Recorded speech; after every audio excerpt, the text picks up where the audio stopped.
एक बंदर और एक हाथी की कहानी। चलिए दोस्तों स्टार्ट करते हैं। एक समय की बात है, घने जंगल में जहाँ ऊंचे ऊंचे पेड़ आकाश को छूते थे और नदियाँ कलकल करती बहती थी, वहाँ एक छोटा शरारती बंदर रहता था जिसका नाम था चिंटू। चिंटू बहुत फुर्तीला और जिज्ञासु था। वह पूरे दिन पेड़ों पर उछलता कूदता रहता और मीठे फल खाता। उसे नए दोस्त बनाना बहुत पसंद था। उसी जंगल में एक विशालकाय हाथी रहता था जिसका नाम था गज्जू। गज्जू बहुत शांत और दयालु था। उसकी सूंड इतनी लंबी थी कि वह पेड़ों की सबसे ऊंची टहनियों से भी पत्ते तोड़ सकता था। हालांकि वह बहुत बड़ा था, गज्जू को कभी किसी बात का घमंड नहीं था। वह हमेशा दूसरों की मदद के लिए तैयार रहता था। चिंटू ने गज्जू को कई बार देखा था। वह गज्जू के विशाल आकार और उसकी धीमी चाल पर हैरान होता था। एक दिन चिंटू को एक शरारत सूझी। उसने सोचा क्यों न इस बड़े से हाथी के साथ थोड़ी मस्ती की जाए। एक सुबह जब गज्जू नदी के किनारे अपनी प्यास बुझा रहा था, चिंटू चुपचाप उसके पास आया। जैसे ही गज्जू ने अपनी सूंड पानी में डाली, चिंटू फुर्ती से उसकी पीठ पर चढ़ गया और एक ऊंची आवाज़ में हू हू करने लगा।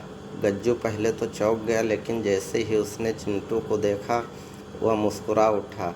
उसे चिंटू की शरारत भरी हरकतें पसंद आने लगी। चिंटू ने गज्जू की पीठ पर खूब मज़े लिए। वह कभी उसकी गर्दन पर तो कभी उसके कान पर कूदता और गज्जू बस धीरे धीरे चलता रहता, जैसे उसे कोई फर्क ही न पड़ता हो। यह उनकी दोस्ती की शुरुआत थी। हर दिन चिंटू गज्जू का इंतज़ार करता था। जब भी गज्जू जंगल में घूमता, चिंटू तुरंत उसकी पीठ पर सवार हो जाता। वे साथ मिलकर जंगल की सैर करते। चिंटू गज्जू को सबसे ऊंचे पेड़ों पर लगे रसीले फल दिखाता और गज्जू अपनी सूंड से उन्हें तोड़कर चिंटू को दे देता। गज्जू को भी चिंटू की बातें सुनना बहुत अच्छा लगता था, क्योंकि चिंटू उसे जंगल की नई नई कहानियाँ सुनाता रहता था। एक दिन जंगल में बहुत तेज़ तूफान आया। हवा इतनी ज़ोर से चल रही थी कि पेड़ जड़ से उखड़ रहे थे और बिजली कड़क रही थी। चिंटू बहुत डर गया। वह एक पेड़ के नीचे छिपने की कोशिश कर रहा था, लेकिन डर के मारे उसकी पूंछ कांप रही थी। गज्जू ने चिंटू को डरते हुए देखा। वह तुरंत चिंटू के पास आया और उसे अपनी सूंड से धीरे से उठाया। उसने चिंटू को अपनी विशाल पीठ पर बैठा लिया और उसे अपनी मोटी खाल से ढक लिया। गज्जू की गर्माहट और सुरक्षा में चिंटू ने खुद को सुरक्षित महसूस किया। तूफान थमने तक गज्जू वहीं खड़ा रहा और चिंटू को अपनी पीठ पर थामे रहा। कुछ समय बाद जंगल में एक नई समस्या आ गई। एक विशाल अजगर जंगल के जानवरों को परेशान करने लगा। वह इतना बड़ा था कि कोई भी जानवर उसके सामने नहीं टिक पाता था।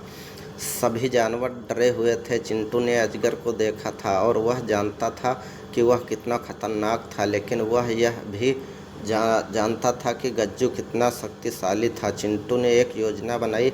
उसने गज्जू को अजगर के बारे में बताया। गज्जू पहले तो थोड़ा हिचकिचाया, क्योंकि वह झगड़ा पसंद नहीं करता था, लेकिन चिंटू ने उसे समझाया कि उन्होंने कुछ नहीं किया तो सभी जानवर खतरे में पड़ जाएंगे।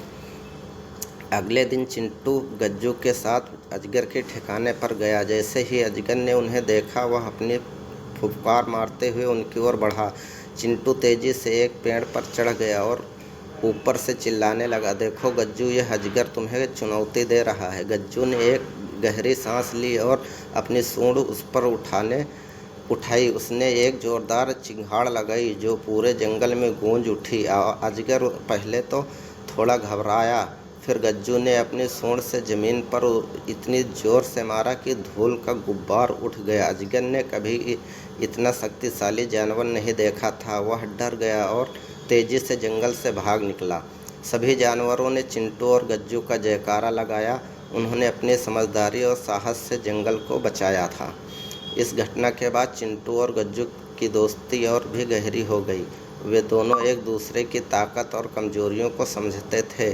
चिंटू जानता था कि गज्जू कितना दयालु और शक्तिशाली था, और गज्जू जानता था कि चिंटू कितना बुद्धिमान और बहादुर था। वे एक दूसरे के बिना अधूरे थे। उनकी दोस्ती ने जंगल के सभी जानवरों को यह सिखाया कि दोस्ती किसी भी आकार, रंग या प्रजाति की मोहताज नहीं होती। महत्वपूर्ण बात है कि आप एक दूसरे का सम्मान करें, एक दूसरे की मदद करें और हमेशा एक दूसरे के साथ खड़े रहें। चिंटू और गज्जू की कहानी आज भी उस जंगल में सुनाई जाती है, जो हमें यह याद दिलाती है कि सच्ची दोस्ती दुनिया की सबसे बड़ी ताकत है। दोस्तों, कहानी कैसी लगी? अच्छी लगी हो तो लाइक करें।